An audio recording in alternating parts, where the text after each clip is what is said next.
ठीक है, तो हम लोग आ रहे हैं किसमें, वैल्यूएशन ऑफ मटेरियल में। ये AS2 नहीं है, वैल्यूएशन ऑफ इन्वेंट्रीज होता है AS2। ध्यान से लिख लीजिए तो कॉपी में, AS2 क्या है, वैल्यूएशन ऑफ इन्वेंट्रीज, लिख लिए।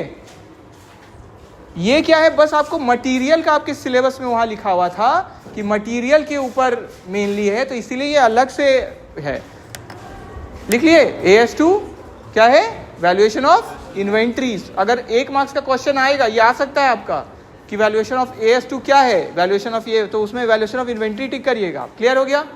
अब देखिए, तो हम लोग को नोट्स इसका पढ़ना है। इसी के नीचे अगर आप PDF चेक करेंगे ना, तो वैल्यूएशन ऑफ इन्वेंट्री भी भेज दिए, जो क्या है, अकाउंटिंग स्टैंडर्ड है, ठीक है, ICI के द्वारा इशू हुआ है, तो इसी के नीचे है। तो डिटेल में पढ़ने के लिए उसमें पढ़िएगा। क्लियर हो गया। टाइम रहेगा तो वो पढ़िएगा ज़रूर, क्योंकि आपका सिलेबस से उस समय भी कुछ उसमें जो आप प्रैक्टिकल किए हैं ना, वो वही रूल कहाँ पे है, वो AS2 में ही है। ठीक है, जैसे इन्वेंट्री को मेजर किया जाता है किस में, लोअर ऑफ कॉस्ट और मार्केट वैल्यू पढ़े ना हम लोग ये सब, तो वो कहाँ है, वो सब देखिएगा। तो AS2 हल्का सा आप देख सकते हैं उसको, ठीक है, वैल्यूएशन ऑफ इन्वेंट्री वाला देख सकते हैं। यहाँ पे हम लोग मेनली मटीरियल के ऊपर देख रहे हैं। देखिए, तो ये शॉर्ट नोट्स में है। देखिए, बेसिक रूल क्या है कि मटेरियल को वैल्यू करते हैं एट द लोअर ऑफ, मतलब लोअर क्या है, कम कौन सा रहे, कॉस्ट या नेट रियलाइजेबल वैल्यू, दोनों में से जो कम है। अच्छा, नेट रियलाइजेबल वैल्यू क्या होता है अभी देखेंगे, नीचे आइए, ठीक है, जब उसको डिस्कस करेंगे उस समय बताएंगे। जितना एक्चुअली हम लोग को प्राप्त होता है बेचने के बाद, उसी को क्या बोलते हैं, नेट रियलाइजेबल वैल्यू। कॉस्ट तो क्या हुआ, जो मेरा खरीद मूल्य है वही क्या हो गया, कॉस्ट हो गया। क्लियर हो गया, क्लियर है। जैसे ये पेन मान लेते हैं हम खरीदे 10 रुपया में, तो ये क्या हो गया, कॉस्ट। अब हमको इसका बेचेंगे तो अब क्या हो गया, कम मिलेगा, मान लेते हैं 7 ही रुपया मिलेगा हमको, और उसमें भी एक जन जिनको हम दे रहे हैं कि आप बेच दीजिए, 1 रुपया कमीशन वो ले लेंगे, तो मेरे हाथ में कितना आया, 6। तो ये क्या बोलते हैं, नेट रियलाइजेबल वैल्यू, कि मेरे हाथ में कितना आया। क्लियर हो गया, ठीक है। तो वो एक्सपेंस माइनस होके कॉस्ट ऑफ मटेरियल में क्या क्या जोड़ेंगे, तो परचेज प्राइस जुड़ जाएगा, अगर इंपोर्ट किए तो जुड़ जाएगा। अभी तो किए हम लोग GST वाला में देखे ना, BCD जुड़ गया था ना, तो इंपोर्ट ड्यूटी, ठीक है, तो वो आ गया, ठीक है। फिर फ्रेट, ट्रांसपोर्ट या हैंडलिंग चार्जेस है, वो भी जुड़ जाएगा, भाड़ा भी तो जुड़ जाता है, और डिस्काउंट कुछ मिला है या कुछ किसी तरह से भी मेरा टैक्स का पैसा बचा है या रिबेट मिला है, तो वो माइनस हो जाता है, क्योंकि मेरे हाथ में तो हमको कम लगा ना पैसा, ठीक है, हमको कम पड़ गया, ठीक है। नेक्स्ट देखिए, मेथड्स। तो अब ध्यान दीजिएगा, भले ही आप सिलेबस में LIFO भी पढ़े हैं, पर वो मेथड अलाउड नहीं है। क्लियर है, फॉलो होता है मेनली 2, कौन कौन सा, ये आपका 1 मार्क्स में भी आ सकता है, बहुत इंपॉर्टेंट है। FIFO, first in first out, और दूसरा क्या है, वेटेड एवरेज, ठीक है। क्लियर हो गया सबको। तो मेनली एवरेज वाला और FIFO फॉलो होता है। LIFO देखिए लिखा हुआ लाल रंग से हम कर दिए हैं, LIFO is not permitted under AS2। जो रूल बताया जाता है AS2 में, उसमें LIFO परमिटेड नहीं है। आइए, last in first out permitted नहीं है। फिर नेक्स्ट देखिए, इसमें स्पेशल केस है। स्पेशल केस क्या है, जब फिक्स्ड गुड्स को ये मान लिया जाता है कि वो कम मिलेगा, अब उसको बेचेंगे हम तो उसमें कम प्राप्त होगा, कॉस्ट से भी कम में, जिसको अभी हम लोग बोले थे ना, NRV वाला है ना।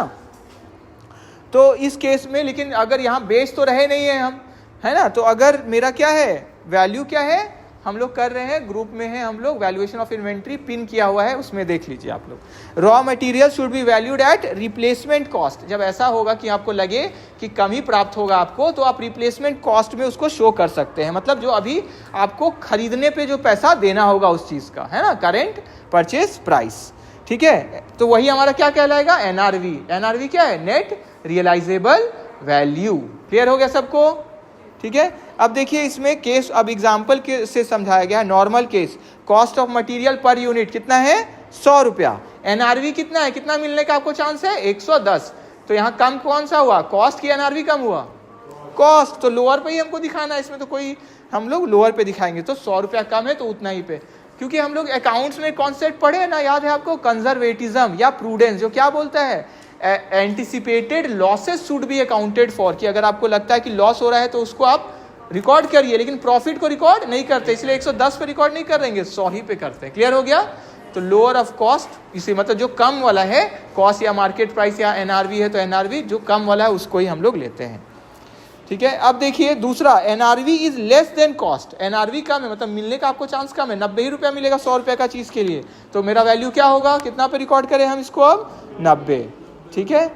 तो ये इसका वैल्यू हो जाएगा। अब हमको उतना पे दिखा। लास्ट केस में देखिए, बिलो कॉस्ट पे एक्सपेक्ट कर रहे हैं सेल करना, मतलब 85 रुपया आपका रिप्लेसमेंट कॉस्ट है, मतलब इतना आपको अब उसका सामान क्या है, मार्केट में 85 रुपीज़ में वो सामान मिल जाता है। भले ही आपको जब खरीदे थे तो 100 रुपया पड़ा था, तो आपसे कोई सामान लेगा नहीं, तो इसलिए हमको भी कितना पे दिखाना चाहिए, 85। क्लियर हो गया सबको?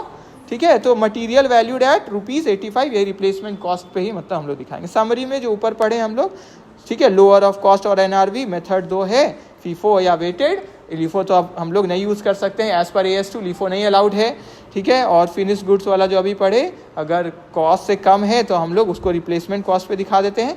और एबनॉर्मल कॉस्ट अगर जो होता है, तो आप लोग पढ़े हैं अकाउंट्स में, कॉस्ट अकाउंट में एबनॉर्मल वाला हमारा मेन कॉस्ट का हिस्सा नहीं बनता है, पढ़े ना, वो कहाँ चल जाता है, प्रॉफिट एंड लॉस में। क्लियर हो गया? Costing profit and loss account में वो चला जाता है, कॉस्टिंग प्रॉफिट एंड लॉस वाले में, ठीक है। तो लॉस हो गया है, डैमेज हो गया, वेस्टेज हो गया है, तो उसको हम लोग अपना हिस्सा नहीं दिखाते हैं, है ना।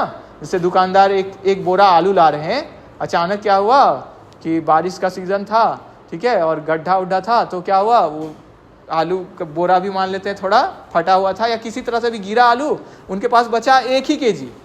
तो अब वो 1 kg जो पूरा 100 kg का दाम है, उस पर तो नहीं बेच सकते हैं ना।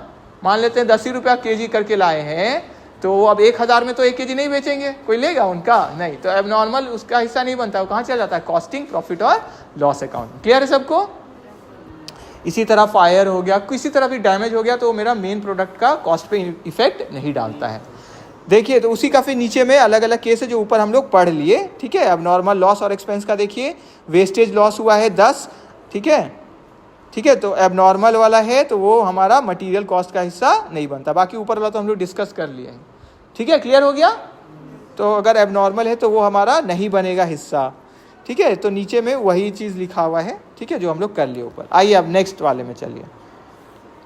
तो वैल्यूएशन हो गया, इसी के नीचे देखिए वैल्यूएशन ऑफ इन्वेंट्री देख पा रहे होंगे हम, है ना। ये है असल में, ये एक बार खोल के एक बार बस स्क्रॉल कर लीजिए। ये है अकाउंटिंग स्टैंडर्ड जो हमारा ICAI के द्वारा इशू किया है, ठीक है। तो एक बार रीड कर सकते हैं, जिससे कोई ट्रीटमेंट है अलग वाला वो आपको पता चल जाएगा।